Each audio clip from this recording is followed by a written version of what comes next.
Muy buenas tardes y muchas gracias a todos por su participación. Bienvenidos al segundo ciclo nacional de conferencias para inversores que organiza Prensa Ibérica y la provincia junto a Renta 4 Banco. Hoy, desde Las Palmas de Gran Canaria, desde la sede de la provincia, Diario de Las Palmas, pues presentamos a 4 expertos que nos ilustrarán sobre cómo invertir en el crecimiento de la población mundial. Así se titula esta cita, un encuentro virtual en el que compartiremos información, sugerencias, ideas, prácticas ofrecidas por profesionales acreditados con una mirada en el sureste asiático, en el sector del lujo y en los sectores que se benefician a las personas mayores. En definitiva, en el porvenir económico al que nos dirigimos y del que nos hablarán Romualdo Trancho, director de Desarrollo de Negocios de Allianz, Carlos Álvarez, director de cliente de GAM, Julia Salazar, senior manager de Amundi, Iberia, y Celso Otero, gestor de Renta 4 Gestora. Lamento que no todos puedan estar en las islas porque es un destino ideal para este mes de julio, pero vamos a disfrutar de este encuentro virtual y sin más preámbulos, damos las gracias de nuevo a los asistentes y participantes y damos la palabra a Susana Criado, que conducirá el programa. Muchas gracias, Susana. Y tienes la palabra. Encantada, Fernando. Ya nos gustaría a todos estar allí en Las Palmas con vosotros, disfrutando después del evento, pues de un buen vinito. Y bueno, de esa isla maravillosa que tenéis. Pero bueno, a la próxima nos tomaremos la revancha, que seguro que ya es el año que viene. Así que nada. Bueno, vamos a entrar en materia. Muchas gracias, Fernando, por abrirnos las puertas de tu diario. Vamos, como decía Fernando, a mirar al segundo tramo del año, pero también vamos a poner las luces de largo alcance y buscar ideas de inversión pensando en los 2, 3, 5 próximos años, pensando en el largo plazo. Vamos a centrarnos hoy en una temática concreta, que es el crecimiento de la población mundial, y lo vamos a hacer desde distintas aristas, que además van a ser bastante complementarias, porque vamos a ver del importante crecimiento de la clase media, pero también del importante crecimiento de los mayores dentro de los países más occidentales y sobre todo eso desde el punto de vista económico, qué es lo que va a suponer y nosotros como ahorradores, como inversores, cómo podemos aprovecharlo. Enseguida voy a dar paso a las gestoras para que nos presenten esas ideas concretas de inversión, pero antes me gustaría saludar a Mariano Sanginés. Mariano, ¿qué tal? Muy buenas tardes. Él es el responsable de Renta 4 Las Palmas. Mariano, bueno, encantada de verte por segundo año consecutivo, aunque, repito, me hubiera gustado que nos pudiéramos dar un abrazo allí en Las Palmas, pero bueno, ya sabes, el año que viene nos compensarás y nos compensaremos. Mil gracias.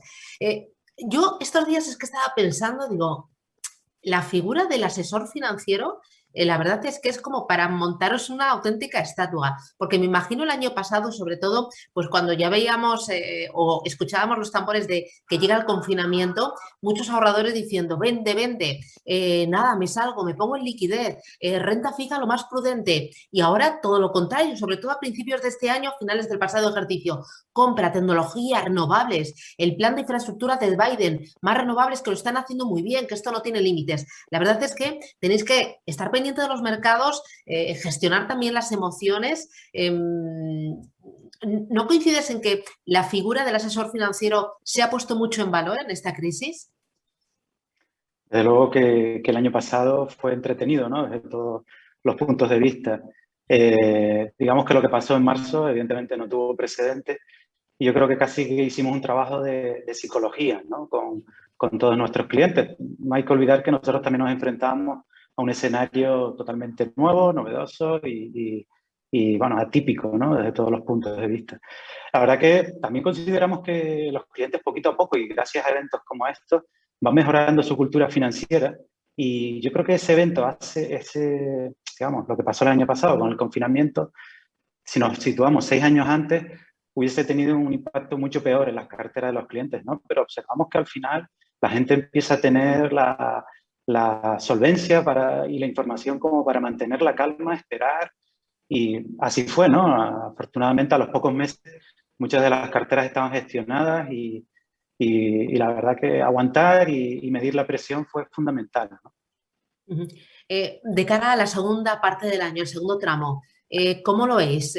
¿Sois optimistas? ¿Estáis incorporando más riesgo a las carteras? ¿Las estáis volcando hacia un sesgo más defensivo pensando que ya los índices están en zona de máximo, sobre todo los americanos, son carteras más globales? ¿Cómo lo estáis haciendo? Bueno, la verdad que ahora, coincidiendo con el Ecuador del año, ¿no? Hemos visto los resultados de muchas de las carteras y nos hemos encontrado que un montón de clientes han llegado a su objetivo de rentabilidad, ¿no? Entonces, bueno, no sabemos lo que va a pasar, no creo que nadie, la verdad, lo sepa, pero estamos optando por reducir un poco la exposición, ¿no? En renta variable, porque nos parece muy exigente que mantenga el ritmo de subida que todo el segundo semestre, ¿no? Entonces, bueno, el mercado hay mucha liquidez, eso siempre da un comportamiento impredecible, pero creemos que debería haber alguna curva, ¿no? De aquí a final de año. En cualquier caso, bueno, encantado aquí de estar, escuchar a los ponentes y a ver si el próximo año nos podemos ver ya físicamente aquí por una vez. Pues seguro que sí. Muchísimas gracias, Mariano. Un placer. Y bueno, te invito a que compartas con nosotros este webinar con las 4 gestoras que me van a acompañar.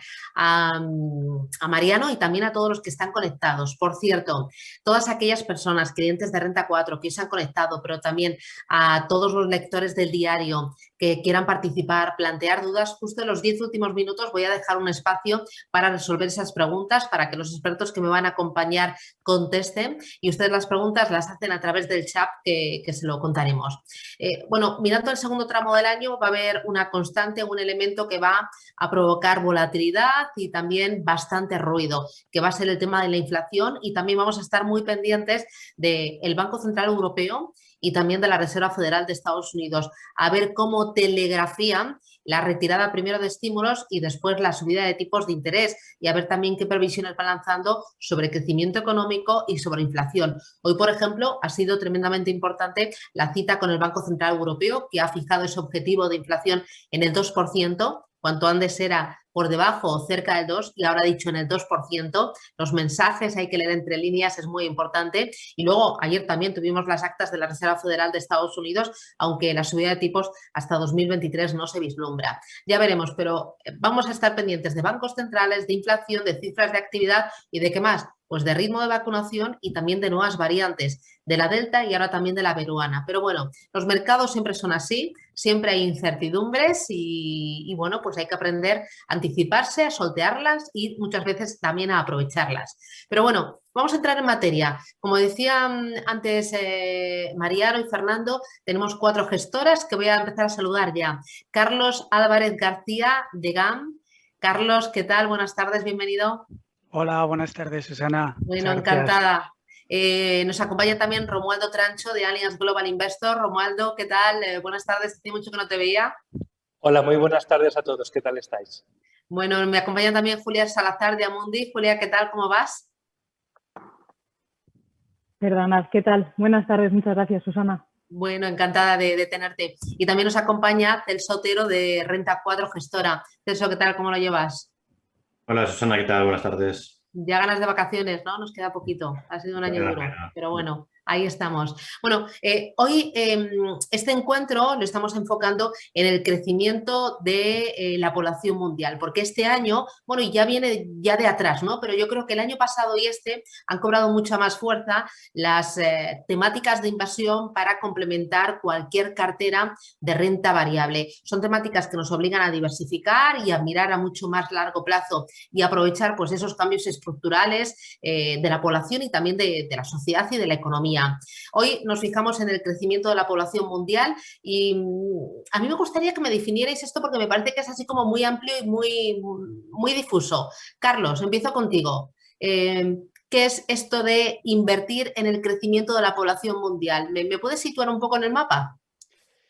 Sí, bueno, yo creo que para situarnos en el mapa, como tú bien has dicho, quizá lo mejor es dar unos datos, así que he extraído del informe de Naciones Unidas para que los oyentes se den cuenta de las divergencias que hay entre unas zonas y otras y ver qué hacemos cada una de las gestoras en función de unas regiones o sectores de la población, ¿no? La población mundial en el año 2021 ahora mismo está cerca de los 7.900 millones de personas. Lo que pasa es que de esos 7.900 millones de personas, 6.600 pertenecen a países en desarrollo, ¿vale? Además, esos países en desarrollo crecen a tasas más altas que los desarrollados, crecen a un 1,3% anualizado versus el 0,3% en países desarrollados. Dentro de cada una de las regiones, las esperanzas de vida también son diferentes. En desarrollados está alrededor de los 80 años, 77 para hombres, 83 para mujeres, y en países emergentes son 10 años menos para cada uno de los grupos, ¿no? Además, en desarrollados, la gente con más de 60 años supone mucho más del 20% de la población y en cambio los países en desarrollo solo suponen el 7%.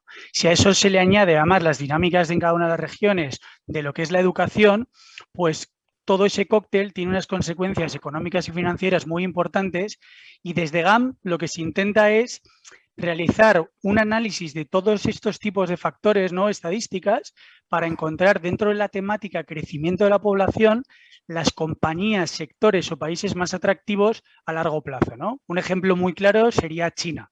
Posee una población enorme, al final es el país con más poblado del mundo junto con India, eso supone mucho consumo, la educación es cada vez mejor y la esperanza de vida está en una dinámica al alza, ¿no? ¿Eso qué consecuencia tiene? Que su clase media cada día es más importante, es enorme. Y eso supone que el 35% del consumo a nivel mundial se produzca gracias a esa clase media china. Además, el consumo, el crecimiento del consumo a nivel mundial viene explicado por el 80%, viene explicado en un 80% por esa clase media china. Entonces, luego, junto con otras diferencias en cuanto a segmentos poblacionales, envejecimiento y demás, lo que se hace es hacer un análisis completo e intentar buscar las mejores oportunidades. Se lo dejo también a mis compañeros, que entiendo que hablarán de diferentes zonas y diferentes rangos poblacionales, pero esa es la idea, analizar todo esto para encontrar oportunidades a largo plazo. Dame otra idea, Romualdo, que me sitúe a mí en el mapa o que me des más argumentos para elegir esta temática, la población mundial. Pues mira, Susana, yo te diría que el crecimiento de la población mundial es actualmente una de las principales palancas de generación de rentabilidad en las carteras para los próximos años. Tener la posibilidad, además de hacerlo en aquella zona junto con África, como es la región de Asia-Pacífico, que combina mercados desarrollados como puede ser Australia, Nueva Zelanda, Japón, Singapur, junto con mercados en desarrollo como puede ser India, China, que acaba de comentar Carlos, Indonesia, Tailandia, etcétera, hace que podamos tener exposición directa y ser beneficiarios de estas dinámicas de crecimiento en temas como innovación tecnológica, cambios demográficos y sociales, urbanización o escasez de recursos. Y hilándolo con los datos que comentábamos antes, más del 60% de la población mundial vive en la región de Asia-Pacífico. Por poner unos datos y empezando para ponerlo en contexto con España, España en el ranking mundial ocupa el puesto número 30 en cuanto a países con más población, en torno a 47 millones, ¿vale? Pues del top 5 mundial, 5 de ellos, 4 están en esta región. Los más poblados claramente son China e India, con casi 1.400 millones de personas. En tercer lugar, que estaría fuera, lógicamente, de esta región Asia-Pacífico, está Estados Unidos, pero el cuarto es Indonesia y el quinto Pakistán, con 217 millones de habitantes. Por lo tanto, este crecimiento de la población mundial, cuando además ponemos el foco, como decía, donde están sucediendo las cosas, como es la región de Asia-Pacífico, pues claramente es una oportunidad de inversión clara para incorporar en las carteras en los próximos años. Me habéis hablado de regiones, me habéis hablado también de la cantidad de población, pero antes lo mencionaba también Carlos, es muy importante ver la población mayor, ¿no? Los que tienen o van a tener en el futuro más cercano más de 60 años, ¿no, Julia? Eso es, Susana. Desde Amundi es cierto que dentro de las temáticas de la demografía nos estamos centrando mucho en una tendencia muy relevante a nivel mundial, que es el envejecimiento de la población. Y es que es cierto que el mundo está creciendo, aunque quizás ese crecimiento se está concentrando en algunos países más en África o Asia, pero al mismo tiempo en el resto del mundo se está produciendo este fenómeno motivado por dos razones. Por un lado, como comentaba Carlos, el hecho de que las tasas de natalidad cada vez son más bajas y por otro lado el hecho de que la esperanza de vida cada vez es mayor en relación pues, bueno, a todos los avances médicos que está habiendo.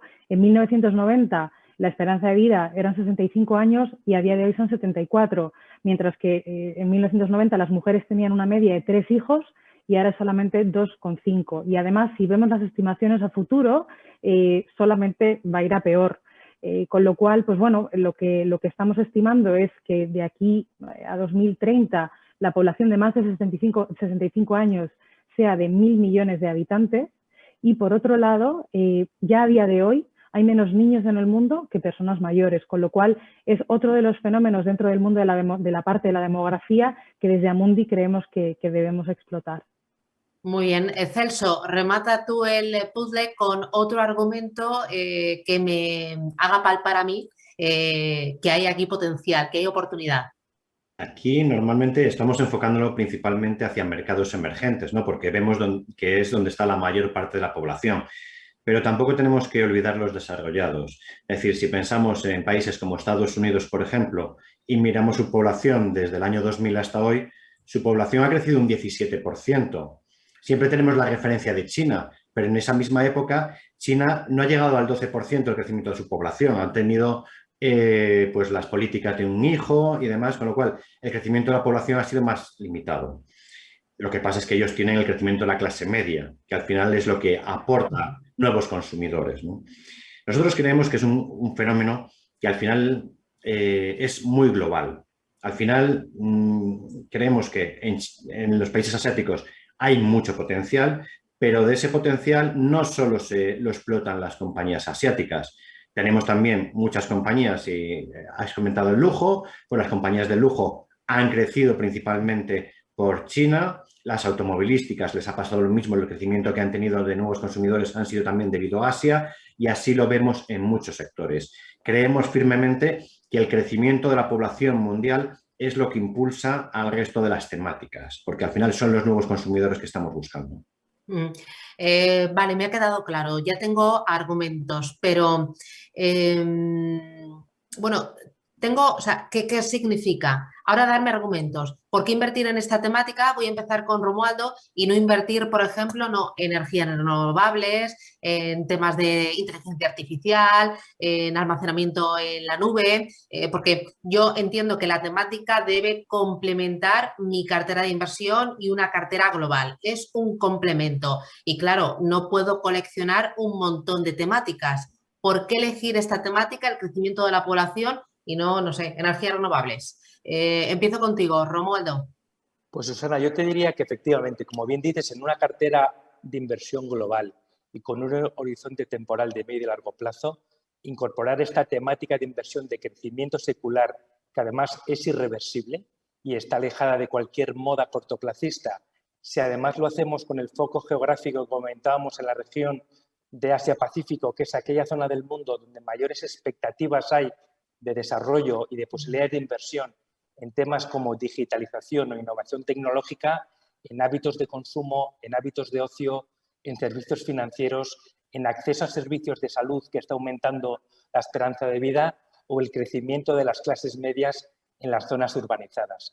Hay que tener en cuenta además como soporte de esta idea de inversión que esta zona Asia-Pacífico desde el punto de vista de un posicionamiento geoestratégico es clave en el tablero mundial y que por otro lado las expectativas que hay desde el punto de vista macroeconómico pues también son positivas. Por lo tanto, esta es una temática de inversión que aporta diversificación, que descorrelaciona contra las otras estrategias que podemos tener en cartera y además, y lo que consideramos que es muy interesante, es ese perfil eficiente que presenta en términos de rentabilidad esperada, valoración atractiva y riesgo asumido.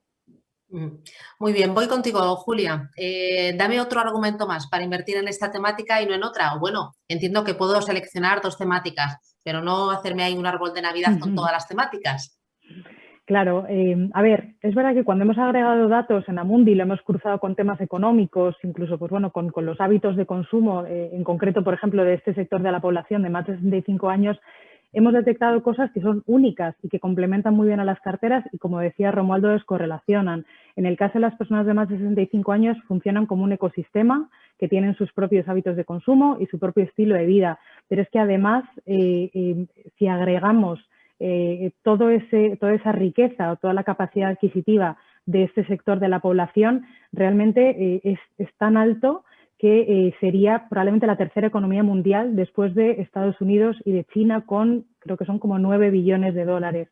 Con lo cual, esto unido al hecho de que es algo estructural que va a continuar en el tiempo y que además, desde el punto de vista de cómo están posicionadas a nivel sectorial las carteras, complementa muy bien con lo que ha sido el crecimiento tradicional y los sectores más enfocados a la tecnología. En ese sentido, creemos que es muy buen complemento para las carteras y que además tiene esa flexibilidad para poder adaptarse a la coyuntura económica y no ser una temática a lo mejor tan pura y tan centrada en el crecimiento como hemos visto en el pasado. Muy bien, os compro las ideas, pero Celso, las valoraciones no están ya demasiado ajustadas. Estamos viendo que, por ejemplo, el Eurostock 50 lleva en el año un 14%. Los índices americanos están batiendo máximos. El IBEX 35 incluso, que es el más rezagado, lleva un 10%. ¿Es ahora momento de incorporar cualquier temática? No sé si entramos arriba de la curva. A ver, es verdad, como decía Mariano al principio, que muchos clientes ya han llegado a su objetivo de rentabilidad del año, ¿no? Y dan ganas muchas veces de deshacer posiciones. Yo, esta misma pregunta que me estás haciendo, lo debatíamos también en 2019. Es decir, van a llegar los bancos centrales, van a cambiar las curvas, es momento de salirse, puede que sea verdad. Pero lo que vemos es que los principales riesgos por los que los bancos centrales van a cambiar sus políticas monetarias son los miedos a inflación. Y realmente, si esos miedos se traducen en realidades, ¿no? Como estamos viendo, y no es un efecto más pasajero, que es lo que defienden los bancos centrales, los mejores activos para protegerse para la inflación es la renta variable. Con lo cual, al final dices, comparativamente, ¿podemos estar más caros o variables? Dame el dato de inflación futuro y te diré si esto va a estar más caro o más barato. Pero actualmente, predecir el futuro de cuándo va a subir y va a bajar esto, nosotros por lo menos no lo sabemos hacer. Sabemos comprar cosas buenas, mantenerlas en el tiempo e intentar obtener la mayor rentabilidad posible para nuestros clientes. Bueno, al final mucho sentido común y no intentar encontrar el momento porque entonces uno se pilla los dedos. ¿Hay más riesgos, Carlos, en el horizonte que podamos sumar y que nos hagan ser prudentes? O bueno, entender que elegir una temática no significa que esto sea un camino de rosas. Eso es justo lo que tú has dicho. Yo creo que el principal riesgo de invertir en temáticas es enamorarse de una temática en concreto y no diversificar. Al final hay una cosa de la que no se habla en la prensa, que leemos en el día a día, y es lo que nosotros conocemos como factores de riesgo.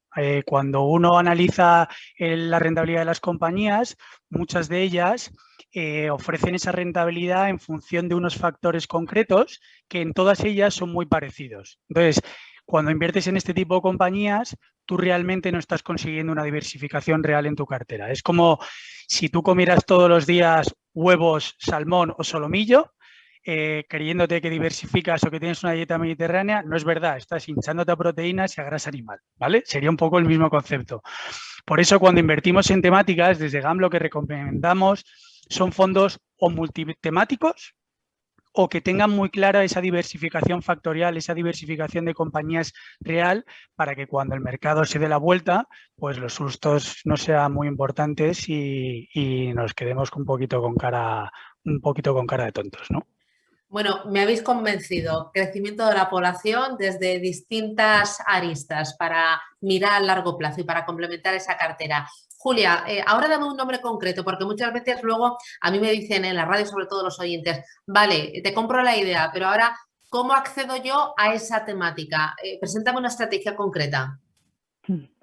Pues a ver, la estrategia por la que apostamos en la parte de demografía en Amundi sería CPR Global Silver Age, que se trata, bueno, es un fondo de renta variable global que, bueno, está ligado a compañías que están ligadas al envejecimiento poblacional, y invertimos a través de una cartera bastante diversificada de unas 90 compañías.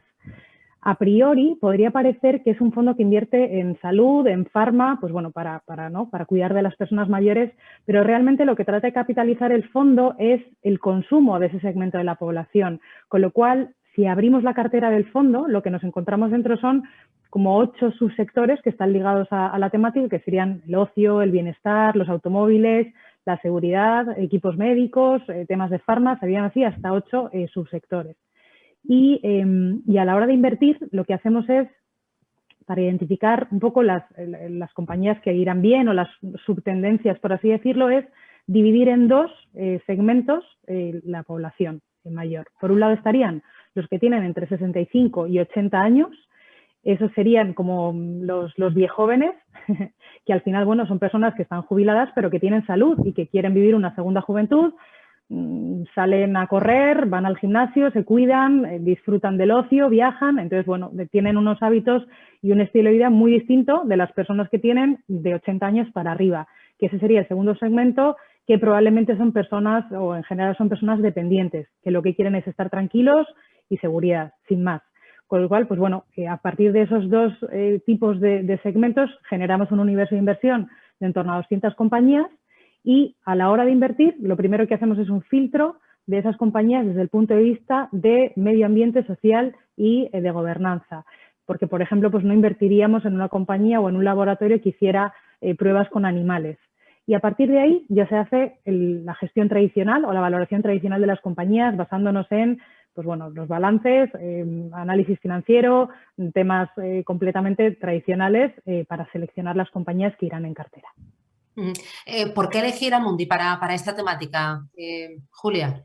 Pues a ver, Amundi es una gestora muy grande, con muchos recursos, pero que además en concreto es dueña de una gestora que se llama CPR, por eso el fondo se llama CPR Global Silver Age, que es una gestora especializada en temáticos. Ellos tienen un equipo de inversiones de en torno a 14 gestores y más de 20 analistas que lo único que hacen es tratar de identificar tendencias y explotarlas, invertir en ellas. Y en concreto para este fondo, para el Fondo de Envejecimiento Poblacional, esta estrategia la identificaron hace 10 años, o sea que fuimos realmente los primeros en empezar a invertir en envejecimiento. Con lo cual, pues bueno, un poco el porqué sería pues que realmente hoy el tiempo, los resultados y la historia nos avalan.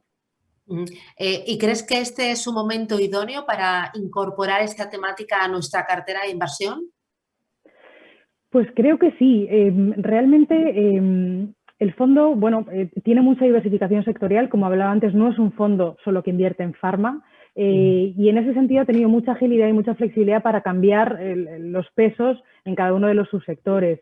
Quizás en el pasado estuvo más enfocado a sectores más tecnológicos o más de crecimiento, como puede ser el de seguridad, que ahora no tiene prácticamente peso, no es relevante en cartera, mientras que sí que está muy enfocado a sectores, por ejemplo, como el de servicios financieros, que es el primer peso en cartera, donde tenemos aseguradoras, gestores de planes de pensiones, bancas privadas, y al mismo tiempo también tenemos claramente mucho peso en todo lo que es laboratorios y farma, que durante el tiempo que dure la pandemia se verá beneficiado de todo este tema. Con lo cual, pues bueno, esa agilidad y esa flexibilidad para tener los cambios en cartera, que ha funcionado muy bien, está premiando. El fondo acumula en el año un 16% de rentabilidad y en ese sentido creemos que es el complemento perfecto porque precisamente ahora, de cara a todo lo que está pasando con las vacunas, como comentabas, las variantes, pues va a tener la capacidad para ser flexible al mismo tiempo que ser flexible en cuanto a subidas de tipos de interés o reapertura de las economías.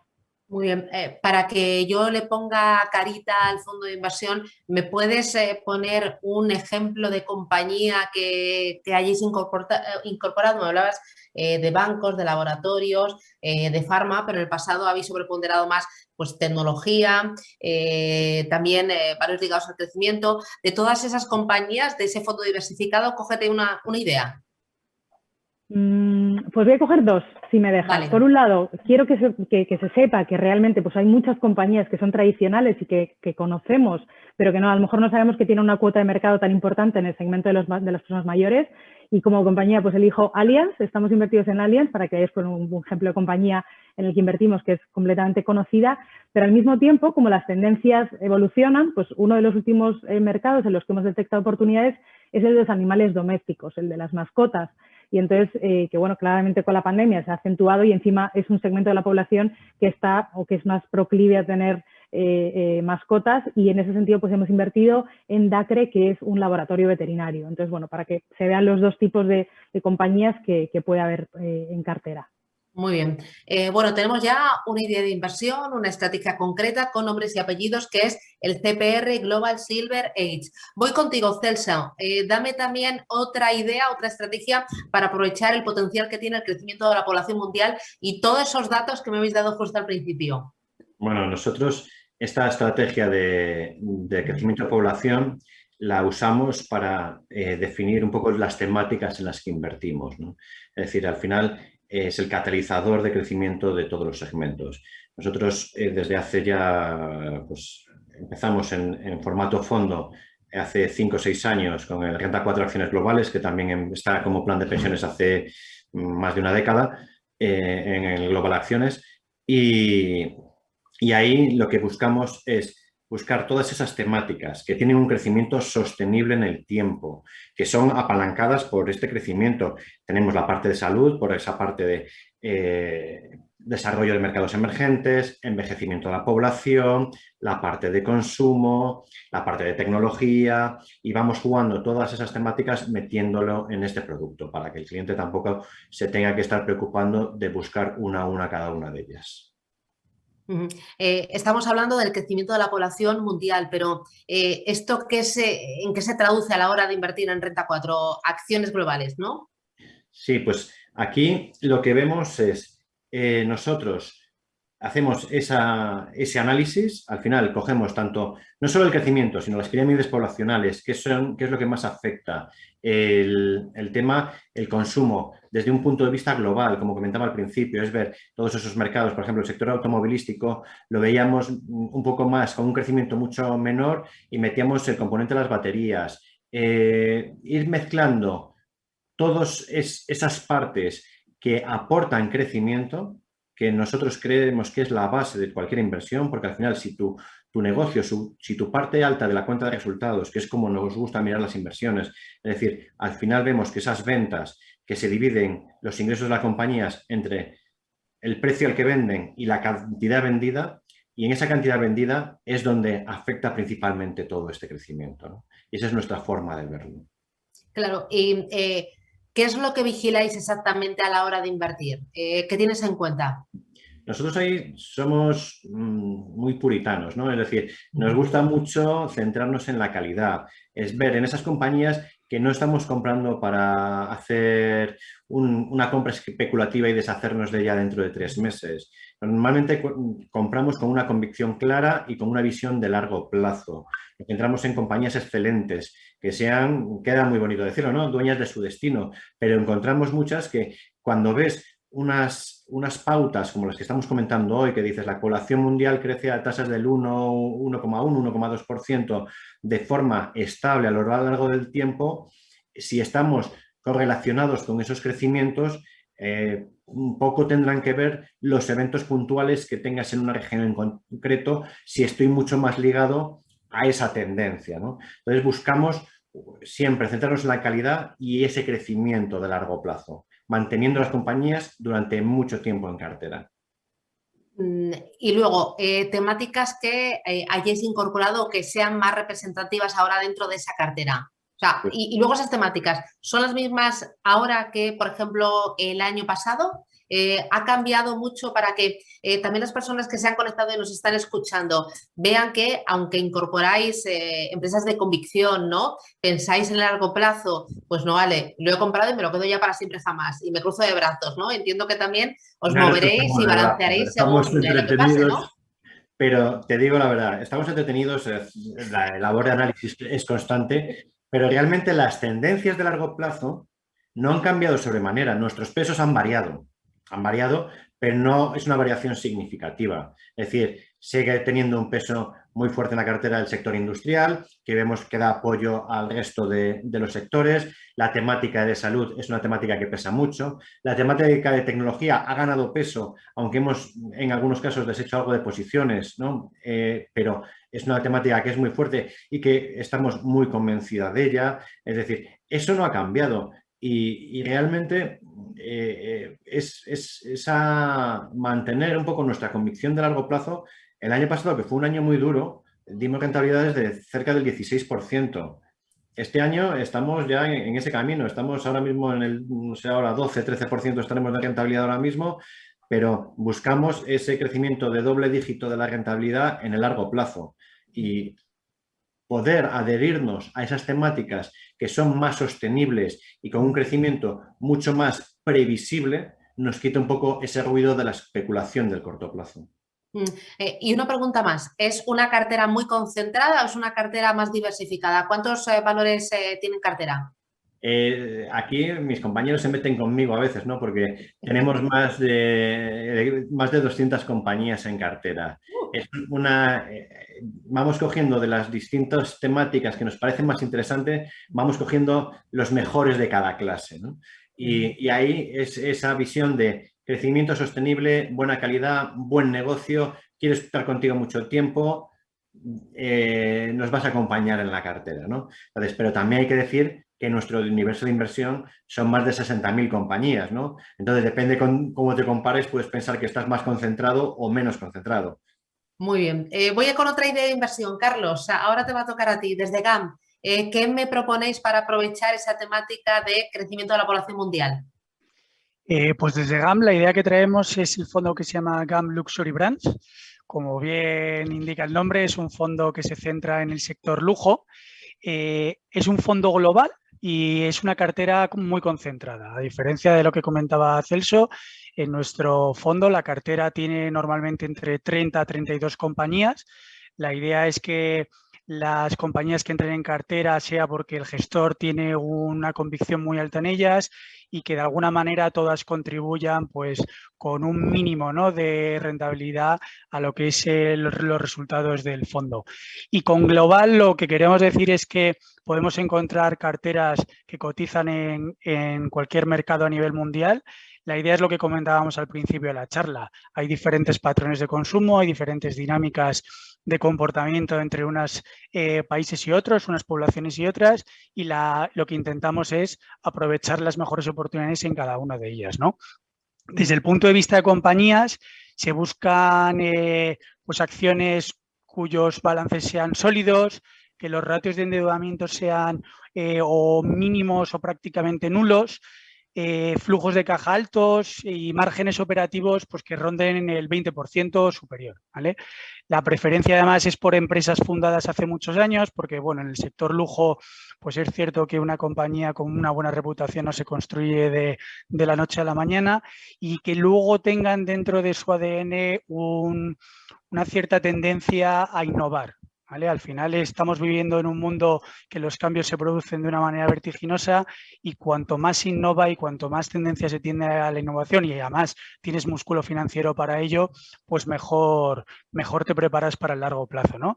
A nivel sectorial muy diversificado, luego si quieres comentamos un poco compañías y sectores, pero bueno, la idea es tener exposición tanto al consumidor occidental como a la clase media emergente. De esa manera, lo que intentamos conseguir son compañías con crecimientos similares a los que se producen en los países emergentes, pero con un coste de capital muchísimo más bajo, un coste de capital de país desarrollado, ¿no? Y bueno, al final eso no implica que no podamos invertir en compañías de carácter doméstico, pero la idea es compañías con presencia global. Claro, cuando hablabas de sectores yo lo estaba pensando, digo lujo, ya son bolsos, coches, cruceros, estamos hablando de esos subsectores, ¿no? Sí, eso es. Hoy me he apuntado, me he hecho una chuletita porque el otro día te las empecé a contar y con esto de las prisas y del minuto se me olvidaron, pero además lo puedo relacionar muy bien con la temática que teníamos hoy, ¿no? Del crecimiento de la población, Asia, envejecimiento, ¿no? En concreto, en lo que es exposición a Asia, clase media emergente, tenemos una apuesta muy fuerte por el sector moda. Al final tenemos compañías como Louis Vuitton, Prada, Hermès, o la empresa matriz de los zapatos Jimmy Choo, ¿no? Que son muy conocidos. Dentro de la parte exposición a envejecimiento de la población sería el sector de las bebidas premium o el sector cosmético. Ahí pues encontramos compañías como Pernod Ricard o Rémy Cointreau. Dentro de la parte cosmético sería más Estée Lauder o L'Oréal. También aprovechando lo que decía Julia, ¿no? Antes, que cada vez la población está envejecida, pero de los 60 a los 80 años es como una nueva juventud, queremos viajar. Tenemos también compañías en el sector turismo, una de ellas sería la cadena de hoteles Hilton. Esto es con un carácter táctico para aprovechar la recuperación en Estados Unidos, que quizás es la mejor compañía que pueda reflejar esa tendencia. Pero bueno, luego también nos ajustamos a sectores de la población más jóvenes. Dentro del sector electrónico tenemos empresas como Sonos, de altavoces, así como un poco premium, de diseño muy chulo, o Mirror, que es propiedad de Lulemon, que es una empresa que hace espejos pues, decorativos muy chulos, pero con una peculiaridad, que el espejo, cuando lo conectas, te sale un entrenador, se conecta pues, a una pulsera o a un reloj donde tienes tus pulsaciones, tus calorías quemadas y demás, y entonces mientras tú te ves, entrenas con un entrenador, una entrenadora delante de ti, ¿no? Que va viendo un poco tu progreso. Y luego pues plataformas diferentes como puede ser MyTeresa, que al final es una plataforma de compra online, o plataformas que están apostando por la venta de segunda mano en el sector lujo, como sería The Real Real, que al final lo que hace es poner en contacto a compradores y vendedores de lujo de segunda mano y ellos certifican que lo que se está vendiendo o lo que tú vas a comprar es real, no es una falsificación. Vale, y en todo esto, la tecnología, ¿cuánto pesa? Porque sí me has hablado de plataformas, pero no sé, o el tema de los altavoces, pero ¿es un fondo que también incorpora la tecnología en cartera? A ver, como sector tecnológico entendido, no. Al final nosotros hay ciertos fondos de la competencia que a lo mejor interpretan el consumo metiendo compañías como Apple, Tesla y demás. Nosotros no, nosotros lo que intentamos es expresar el lujo puro. Entonces, desde el punto de vista tecnológico, empresas de telecomunicaciones, servicios de comunicación, no hay nada. Lo que se hace es buscar compañías que tengan unos departamentos de investigación y desarrollo muy importantes y que la innovación desde el punto de vista de materiales, ¿vale? Como por ejemplo puede ser Prada. Prada ha desarrollado un material que es totalmente reciclable, sostenible, que se hace con desechos de plásticos pues que en un momento dado pues, nosotros consumimos, van a parar a los océanos y la idea es intentar hacer bolsos o ropa con ese tipo de material que además tiene la capacidad de ser reciclado indefinidamente, ¿vale? Luego también tenemos compañías, pues como puede ser Louis Vuitton, para adaptarse a los mercados asiáticos, que están invirtiendo muchísimo en inteligencia artificial, machine learning, para comprender muy bien la gestión del stock, los patrones de consumo, de oferta y demanda, pero además también hay cosas muy chulas como son los diseños virtuales de ropa. Cada vez más se está entrando en un sector que se llama NFC, donde los diseños que tú compras, que luego te vas a poner, también se pueden digitalizar o tokenizar. Es decir, que si tú tienes un avatar en un mundo virtual, puedes ir vestida con tu bolso de Louis Vuitton mientras te mueves por un territorio virtual, ¿no? Entonces, bueno, hay diferentes tipos de compañías que no son catalogadas como tecnológicas, pero que tienen mucho detrás de tecnología o mucha inversión en tecnología. Hoy, ahora que hablas del bolso Louis Vuitton, también estaba pensando, entiendo que es un sector del lujo que no tiene por qué sufrir si hay una subida de inflación, porque yo, si tengo capricho de Louis Vuitton, me lo voy a comprar aunque le repercutan la subida de la inflación, ¿no? Eso es, nosotros una de las recomendaciones que hacemos a los clientes es este fondo porque creemos que se puede comportar a largo plazo, tanto a largo plazo como a corto plazo, muy bien frente a subidas de tipos de interés e inflación. La inflación tenemos un estudio hecho que durante los últimos 20 años, en los periodos que ha habido expectativas de inflación al alza, el sector lujo, entendido por nuestro fondo o por una serie de índices que hemos utilizado, se ha comportado 100% de los casos mejor que el mercado en general. No es de extrañar porque es lo que dices tú, o sea, hay un índice que se llama Forbes 400 que lo que muestra es el coste de la vida cuando tú vives extremadamente bien. Si tú lo comparas con el de la inflación, es como comparar el vuelo de un cohete espacial con el de un dron. O sea, la inflación sería el vuelo del dron y el Forbes 400 es una línea prácticamente vertical. Entonces, desde ese punto de vista, creemos que es muy buena protección frente a la inflación, como decía Celso también al principio. Y respecto a los tipos de interés, bueno, hay dos cosas, ¿no? Hemos dicho que buscamos compañías con endeudamientos muy bajos o nulos. Entonces, desde el punto de vista pago de la deuda, son compañías que suelen estar bastante protegidas, suelen tener unos balances muy sólidos, pero es que además las subidas de tipo de interés suelen venir acompañadas de los bancos centrales intentando evitar un sobrecalentamiento de la economía. Normalmente cuando hay un sobrecalentamiento de la economía están comprando lujo, tanto los consumidores habituales del lujo como los que no consumen lujo habitualmente. Entonces, en esos momentos, normalmente este tipo de compañías también se comportan extraordinariamente bien. Vale, me has convencido, me gusta también la idea. Voy a incorporar una cuarta idea, Romualdo, tu estrategia desde Allianz Global Investor. ¿Qué me propones? Bueno, pues un poco lo que comentábamos al principio, de unir el crecimiento y las oportunidades que hay con la potencialidad de la población mundial junto con la zona geográfica Asia-Pacífico, pues nuestra recomendación es la estrategia Allianz Oriental Income. Esta es una estrategia que ya lanzamos hace más de 25 años, que tiene un enfoque de retorno total, siendo una estrategia de renta variable que invierte en compañías listadas en la región Asia-Pacífico, incluyendo Japón, con una filosofía de gestión activa y de alta convicción en los nombres seleccionados, lo que hace que tengamos una cartera concentrada entre 55 y 75 compañías, teniendo en cuenta que el índice de referencia tiene más de 1.550 compañías. El estilo de inversión está basado en el análisis fundamental para elegir aquellos modelos de negocio mejor gestionados, con evidentes ventajas competitivas, líderes en su mercado y que la cotización actual no refleje todo el potencial y las expectativas futuras que tiene cada uno de los modelos de negocio, por lo que preferimos y adoptamos una posición más de socio que de mero accionista, dado el tiempo medio de permanencia tan elevado que tenemos en las compañías.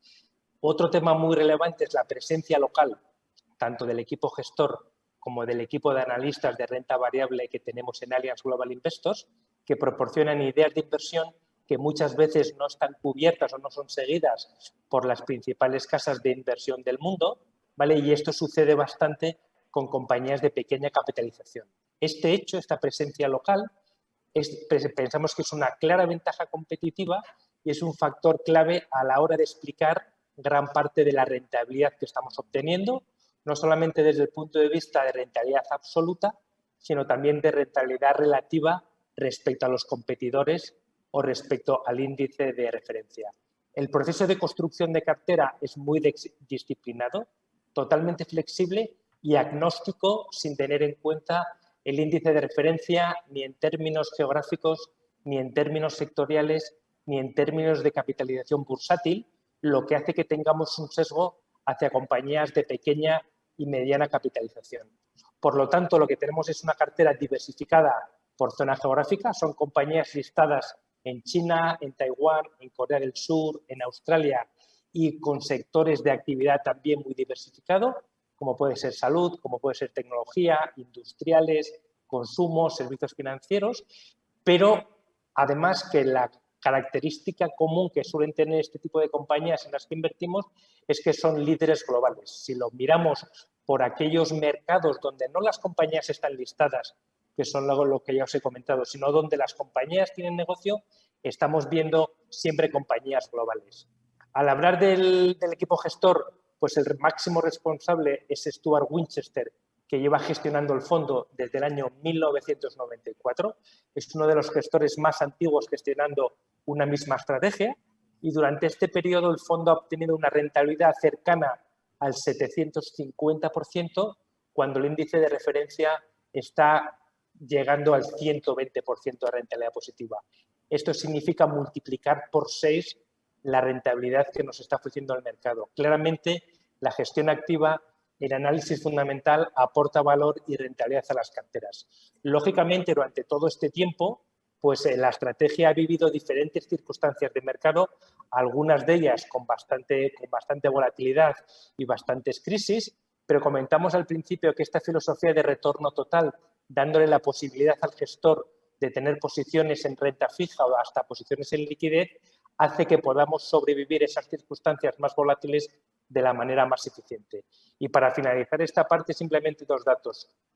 A cierre de junio, a la semana pasada, la estrategia tenía 1.600 millones de dólares bajo gestión y tiene una calificación por parte de Morningstar con 5 estrellas. Oye, has dicho un 750% de revalorización, ¿en cuánto tiempo? En 24 años. En 24 años. Y has dicho que es una clara gestión activa. ¿Qué es para Allianz Global Investor esta gestión activa? Pues mira, Susana, esa es muy buena pregunta. Y yo creo que aquí te diría 3 puntos a la hora de entender. En primer lugar, el porcentaje de compañías que tenemos en cartera que no están y que no pertenecen al índice de referencia, o lo que conocemos técnicamente como el ratio de active share, es de más del 90%. Más del 90% del peso de compañías que tenemos en cartera no están en el índice. En segundo lugar, te diría que hay de las 3 principales compañías con más peso en el índice, hay 2, como pueden ser Tencent y Alibaba, que actualmente, y por las dudas regulatorias que nos está ofreciendo en este momento, no tenemos ninguna posición. Y luego ya como tercer punto, para entender esta gestión activa y ese agnóstico al índice de referencia que tenemos por un tema legal, yo te diría que las 20 primeras posiciones en la cartera suman el 50%, ¿vale? Que es bastante relevante al hilo de hablar de alta convicción y de cartera concentrada, mientras que esas mismos 20 primeras compañías, si lo miramos desde el punto de vista del índice de referencia, pues están en torno únicamente al 25%. Vale, ¿me puedes dar, porque me has dicho algunas que no están, como Alibaba y Tencent, que ahora tienen problemas con el gobierno chino, ¿me puedes dar ejemplo de alguna compañía que sí que esté, que tengáis en cartera? Pues mira, yo te diría que cuando estamos hablando de estrategias, en este caso de renta variable en esta zona del mundo, pues las compañías son menos conocidas, ¿no? Cuando hablamos de una estrategia pues de renta variable española, europea o hasta americana, pues muchos de los nombres no suenan. En este caso te voy a poner varios ejemplos, ¿vale? Por ejemplo, tenemos una compañía japonesa que se llama Lasartec, que es uno de los principales líderes mundiales en la comprobación de la calidad de los equipamientos electrónicos. Tenemos una empresa coreana muy relacionada con la industria de semiconductores tan importante que se llama Kojun, y perdonar mi acento coreano, que tengo que mejorarlo claramente. Por parte de Nueva Zelanda, por ejemplo, tenemos una compañía líder global, pero que está listada en el mercado neozelandés, que se dedica a temas de logística y de transporte, como pueden ser Mainfreight. Y luego, por último, desde el punto de vista del sector salud, y una compañía australiana muy basada en todo lo que es relacionado con innovación, bioquímica, nuevos medicamentos, vacunas y un jugador relevante a nivel global en el desarrollo de las vacunas contra el COVID-19 que estamos viendo en este momento, que se llama Star Pharma Holdings. Vale. Muy rapidito, porque tengo preguntas de las personas que se han conectado hoy, les animo a seguir planteando dudas, pero muy rapidito, a modo de breve. ¿Cómo aplicáis los criterios sostenibles a cada una de vuestras estrategias, Celso?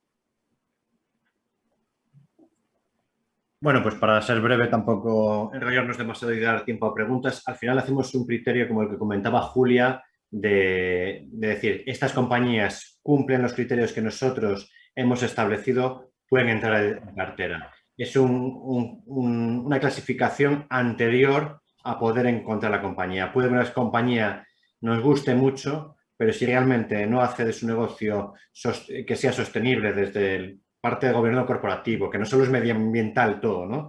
La parte de gobernanza y demás, pues no podría entrar dentro de nuestra cartera. Muy bien. ¿Vosotros, Carlos, en GAM, cómo aplicáis los criterios sostenibles? Breve. Muy parecido. Hay 3 partes. Una es integrar criterios de sostenibilidad en el análisis fundamental de las compañías.